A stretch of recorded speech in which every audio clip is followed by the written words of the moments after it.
Welcome, ladies and gents. Chris Andre here. You can find me at BetBoxing on Twitter for boxing related tweets, or you can subscribe to the channel, click that notifications button, get a new notification whenever a new video is uploaded. This is the weekly update coming a couple of days early this week. I've got a busy few days ahead, so I'm not going to be able to bring you one, so I thought I'd bring you one now. We're going to talk about various topics. We're going to start off with some backlash that I've had online. Andre Ward's top 10 pound for pound list. I said that it was it couldn't be applicable. It was impossible for it to be an accurate list. Not because my opinion somehow means more than Andre Ward's, of course, but rather you have to have a set criteria, a standard for judging. And it has to be a consistent standard. And there's no way you can use any consistent standard. And this top 10 pound for pound list applies. And I'll explain why. His top 10 pound for pound list is Crawford at 1, Canelo at 2, Fury at 3, Spence at 4, Inoue at 5, Usyk at 6, Lopez at 7, Juan Estrada at 8, Josh Taylor at 9, and Oscar Valdez at 10.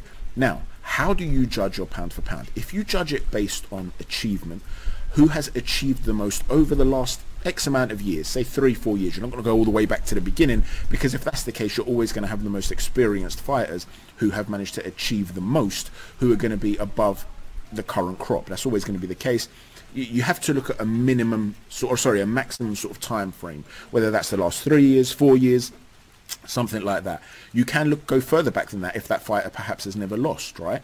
But what you can't really do is turn and say, well, I still rank, for argument's sake, a guy who started his career 20, I don't know, Linares. You can't rank Linares above Errol Spence because he's achieved more throughout the course of his career, right? Because since then, he's also had defeats, he's dropped off. So you have to have a specific time frame. So that's one example. Another method of approaching it is to look at the eyeball test, to consider what you believe to be the best based on the skills that you see. That's very subjective, but it's a method of doing it for many people. The other way of doing it is to consider how dominant a fighter is compared to his peers in his division, for argument's sake. So some people will say, well, that's limited too, because what if somebody's in a particularly weak division and someone else is in a stacked division, and so on and so forth. But nonetheless, you still have to consider some sort of objective method of judging. What you can't do is mix and match when it suits you. So let's talk about Andre Ward's top 10. I basically tweeted to say there's no way Usyk can be below Errol Spence or even Tyson Fury if you're talking about pound for pound. Now, if your argument is that you're looking at dominance compared to their peers, Usyk has not only never lost, he's dominated a very stacked division before stepping up, fighting a guy who's at world level at heavyweight. This is a guy that's been in with world champions and former world champions, world title contenders.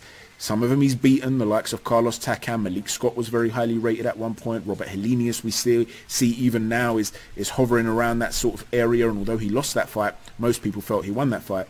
He's lost to a lot of elite level opposition, some of the greats, people that will go down as Hall of Fame fighters, guys like Vitaly Klitschko, guys like Tyson Fury, guys that have proven themselves to be top level. David Haye, former world champion, former cruiserweight unified champ, and so on and so forth. He's a very good fighter. He dealt with him much more comfortably than Dillian Whyte did in either fight, or Joseph Parker.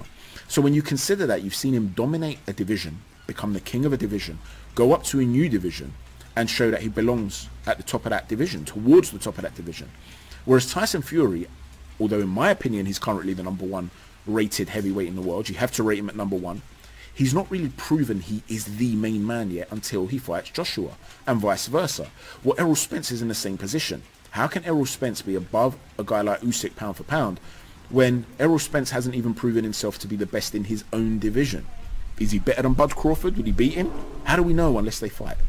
So unless you dominate a division or prove yourself to be #1, you don't have to become undisputed, you don't necessarily happen to have had all the belts at one time, but unless you've proven to be the #1, you can't use that as a method, a criteria to say this guy's at #1. Now, if you're going instead to go with the eyeball test and say, fair enough, but I don't know, the cruiserweight division wasn't as good. I mean, I think it's brilliant. I think, objectively, we could all say that Usyk's CV is pretty fantastic. Even if you are to completely ignore that, right? Forget that, it doesn't exist. Let's pretend it was a weak division. Let's use the eyeball test. Well, if you're going to use the eyeball test, why isn't Lomachenko in the top 10? You understand? Are you going to tell me that based on the eyeball test alone, all these fighters are more skilled than Vasyl Lomachenko? Well, if you're going to say, well, no, Lomachenko can't be in it because he's lost to Teofimo Lopez, well, then that clearly shows that your recent results matter, and who you fight and who you beat matter. So if you've not proven to be the king of your own division, then you cannot be as high as 4th in the world. Now, Terence Crawford, for him to be above Canelo Alvarez, I guess you could make the argument, you know, look, he's undisputed, he became undisputed. Canelo Alvarez is still on that path, he's undisputed. He's yet to really establish himself as the king of any given division. A lot of people say that the win against Golovkin was rather contentious and so on and so forth, but he has gone up. He's beaten a light heavyweight title holder, he's beaten a super middleweight title holder, and so on and so forth. Maybe you could sit there and make an argument about that and start to apply the eyeball test with it and say, in my humble opinion, Crawford is more skilled than Canelo. I'm not saying I believe that necessarily, I'm just saying maybe you could go down that route. But again, you then have to be consistent, and you can't not have Lomachenko in the top 10.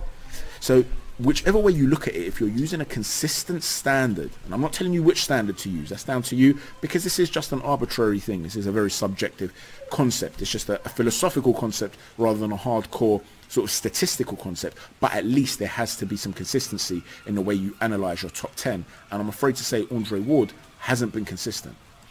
And indeed, Roy Jones Jr. is finding himself having to defend himself from being accused of hating on Errol Spence, because he's also raising certain questions. Now, make no mistake, just like Roy Jones Jr., I think that Errol Spence is a fantastic fighter. Make no mistake about that.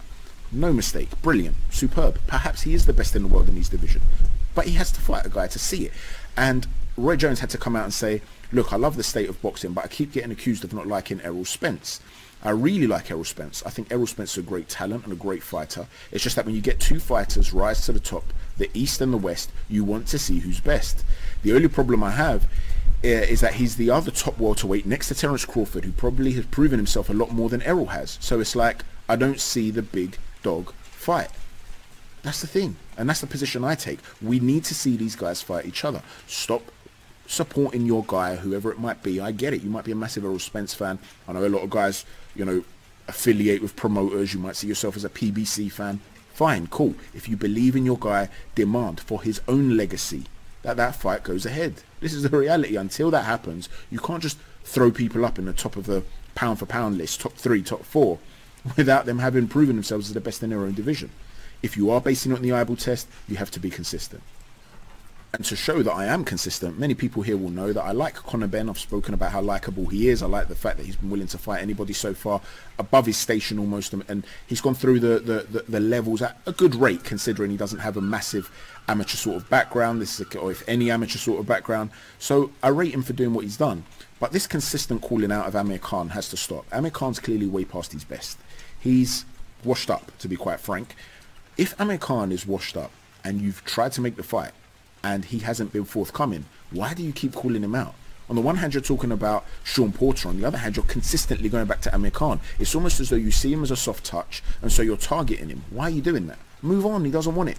Don't hang around with Amir Khan. I get the Khan and Brook back and forth over the years when they were at their peak, but Khan's from a previous generation to Conor Benn. If you want to build your career, don't necessarily target one guy who's a big name of the past and think, you're right, I have to target him. Adrian Granados has been very forthcoming with how confident he is. He believes he can knock out Conor Benn. That's cool. Make that fight happen. Don't stop focusing consistently on Amir Khan. It's going to eventually have a very bad look on you, and it's going to look like you're avoiding the other B-rate and C-rate fighters in order to go from fighting a bunch of guys who are below that really, and then jumping up to a world title shot from there. You have to build yourself properly. Stop aiming for Amir Khan if he doesn't want it. And talking of depth and B-rate fighters and C-rate fighters and so on and so forth, well, the heavyweight division has just gotten a whole lot more interesting over the last few days. Tony Yoka, first and foremost, is returning against Petr Milas. Petr is a undefeated 15-0 heavyweight, 11 knockouts. The names on his CV are actually names of guys that, you know, kind of like, I guess, what Conor Benn was trying to do with Amir Khan. Guys that were decent in the past, but not so much anymore. Guys like Kevin Johnson, guys like Dennis Bakdov. So it's a good comeback fight for Tony Yoka. You'd expect him to come through that and then go on to fight bigger names. But he's back in the mix. You've got Maris Briedis, who's thrown himself now into the heavyweight division. He has basically come out and said that he is officially in the heavyweight division now, and he'll be looking to fight some of the top fighters there. We've seen him dip his toe into the water in the past, fighting Manuel Char, and although Manuel Char is in my opinion, overrated if you're basing it on rankings. He always seems to be highly rated somewhere near the top, but realistically, he's not a top-level fighter. Nonetheless, he's, you know, he's good. He's what, upper European level, you'd say, and he absolutely decimated him. So he's going to be an interesting addition. You've got Murat Gassiev, of course, returning to fight Erkan Tepa on June 22nd in Moscow, and he has said after that he's going to be looking to take on bigger and better challenges. And it's really interesting with Gassiev because he can punch with the best of them in the heavyweight division. There's no doubt about that. But when you see him standing next to even a guy like Alexander Usyk, he's actually not big. He's smaller than Usyk.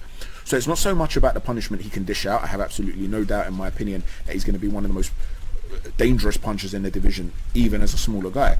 And Tyson Fury in the past has said cruiserweight punches can hurt more because they're delivered with velocity. Mass and velocity equates to power. And because they might not be as big, because they can throw punches faster, Tyson Fury seems to feel like cruiserweights punch harder. Now, that might just be because Fury struggles more against smaller, faster guys, in my humble opinion. Cunningham, Hunter has supposedly had some success in sparring, giving him a black eye and stuff like that. Whereas Fury, I believe, prefers to be up against bigger, more cumbersome heavyweights. Regardless of the case, we know that Gassiev can bang. The question is, can he take the punishment the other guys are willing to dish out?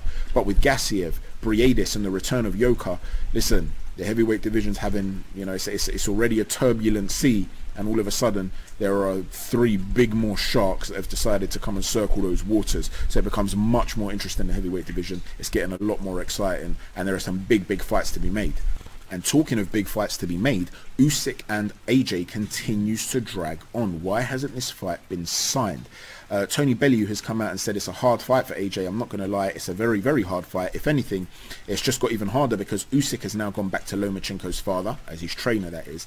That makes it even harder because they will create a game plan that is going to try and negate everything good that Anthony Joshua does. They're going to try and take everything away from him. That's what Usyk does so well. He takes away your strengths before he looks at implementing his own strengths. And by taking away your strengths, you're lost. The things he does with his feet, he's exceptional. So I think it's going to be a really hard fight. I think it's really dangerous. I think Anthony Joshua will be down on points when he catches up with him. So we've spoken in the past about Bellew's consistent changing narrative on this.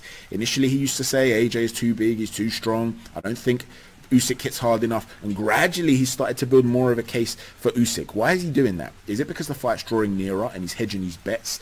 Is it because he's starting, before he was, you know, looking out for his friend, now he's starting to be more honest? Or does he feel it's an easy fight, and as a result of that, he's trying to sell the fight? Maybe that's your opinion. Whatever the case might be, if you remember rightly, in the past I've said, the general narrative, if you try to read between the lines of what people like Bellew believe, and many others, it's that for Anthony Joshua to win, he has to win by knockout. And this idea that he's just going to walk through Usyk, there's just no foundation to it. There's no basis to it, because Usyk has never been in trouble. He's been in the ring with the likes of Hunter. He's been in the ring, who hurt Povetkin. He's been in the ring with the likes of Gassiev and so on and so forth. Is this a whole new kettle of fish, though? It's just a different level, and you believe Anthony Joshua's too big, too strong, and he will knock out Usyk? If not, can Anthony Joshua still win the fight? Can he win the fight on points? Let me know what you think. Talking of other potential big fights, Canelo, as you've all heard, wants to fight Beterbiev, apparently. I'd love to see that fight. I can see ways in which Canelo has success. I can see what he would have spotted. That makes him think, you know what, I could take this guy. Doesn't necessarily mean he will, but he's more fluid with his upper body movement than Beterbiev. He's harder to hit than Beterbiev. Beterbiev can be hit, and he has been hurt, and he has been dropped. And even in his last fight, he was getting hit far too much. Canelo might see this and say, you know what, my power carries to light heavyweight. He's not going to be as effective as landing on me. I'm going to be able to land a lot of shots on him. I'm going to be able to take this guy out. Oftentimes he'll walk in behind that high guard. I'm going to be able to be creative. That's Canelo's thought process, probably. Well, one thing I will say, though, is that unlike some of the other guys, Beterbiev will look to get inside that pocket, get in close, and set a tempo, and his power is short. Canelo's is long. So Canelo, again, will think, I can land shots. It can also be short, Canelo's, by the way. Canelo's powers vary. But he can think on the outside, I can move better than Beterbiev. I'm a lighter guy. I struggle more with movement when it comes to faster, smaller guys. I can get on the back foot against Beterbiev and potentially outbox him and walk him onto shots. But if he's incapable of doing that and Beterbiev gets inside, it could be a car crash for Canelo Alvarez. So that's an interesting fight I'd love to see. Bivol might actually be stylistically worse for Canelo Alvarez because he's so fluid, because he can move more and he throws a lot of volume. He would set a tempo, and not necessarily always be there. He's very, very good at sitting in the pocket, making himself hard to hit. Now, we know Canelo will target that body brilliantly, but Bivol can also move. So although Hearn has portrayed it as, you know, he's taking a massive risk, he wants to fight Beterbiev, we pushed for Bivol. I'm sure Hearn would have preferred Bivol because he's with the zone, but it's not necessarily the easier fight. But Gilberto Ramirez has said he aims to fight Dimitri Bivol by the end of the year. They are, of course, both with the zone. So there are potential big fights on the light heavyweight horizon. Hopefully we get to see those fights. And Lyndon is another fight against Anthony Yarde, which is of course in the light heavyweight division, and he makes a very good point. You know, he said they are trying to push the Yarde rematch and I'm not too bothered. This is of course because Lyndon has wanted to fight Joe Smith Jr. He said, I want a world title fight, I want to move on, so we'll see what happens. But he says people are acknowledging me a bit more. I put my name in the mix for the best light heavyweights in Britain, but the goal still remains the same. It wasn't a shock to me what happened. I didn't do anything that I didn't think I was going to do. This is in terms of beating Anthony Yarde. And he basically says, look, at the end of the day, a lot of people are talking about Anthony Yarde as being able to adapt, but I can adapt too, because a lot of people are saying, well, if Yarde, I've been guilty of that myself, if Yarde comes in, fights more of a Raiden style or a pressure fighting style, as Hatman would like to see him do, I'd like to see him do that as well. We both agreed on this. We want to see him do a bit of a mix and match. That's fantastic. But people are assuming he has to adapt and wins the fight. And Lyndon is saying, hold on a sec, you lot are making out like I can't adapt. Don't forget about me. So listen, the light heavyweight division is swimming with talent. It's drenched in talent. Hopefully we get to see all these big fights happen towards the end of the year and going into next year. There's a lot there to be made.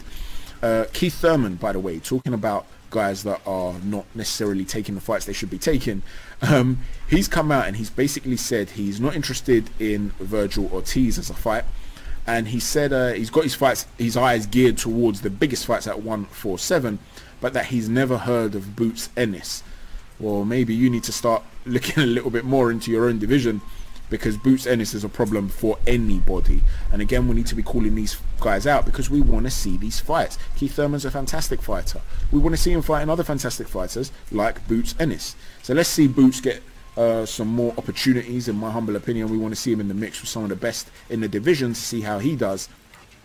And finally, we'll end it by talking about De La Hoya. He feels he beat Mayweather in 2007. He says he still feels that, and he still wants that rematch. He says if he gets past Vitor Belfort, the former UFC fighter, the MMA fighter, he'll then go again in November and maybe challenge Anderson Silva, another MMA fighter. And then after that, he wants to challenge Floyd Mayweather. He said it's all about the money for Mayweather, so why not? I think there's a lot of money for him to make in that fight. Yeah, I think so. So let's make it happen. I beat him the first time, let's put it that way. That's the motivation. I think we can outdo Conor McGregor in terms of figures. It will be huge just because the rivalry that we've had over the years and the fact that people will know that it will be a real fight. I have to say, it would capture the imagination. Whether you still want to see these guys that are retired step back into the ring, that's a whole other story. Obviously, they are no longer what they used to be. We saw that in Floyd's most recent outing. You can pretty much guarantee that's going to be the case for De La Hoya. When De La Hoya retired many years ago, he was no longer the fighter he used to be. So, let alone now. But two guys that are retired or whatever, would you still be interested in seeing that? Is it like one of those comeback WWE scenarios where you used to see, I don't know, Hulk Hogan come back to fight Ric Flair and everyone used to get excited and all that? Is it a gimmick, but with some real rivalry there, real fighters who are former elite level fighters? Isn't just a bunch of YouTubers who are looking to light a fire again under that rivalry. Would you be interested in watching? Anyway, thanks for watching, everyone. I hope the rain hasn't affected the sound too much. Chat to you soon. Take care. God bless. Hit that like button, subscribe button and notification button before I forget. Please help the channel grow. Take care. God bless.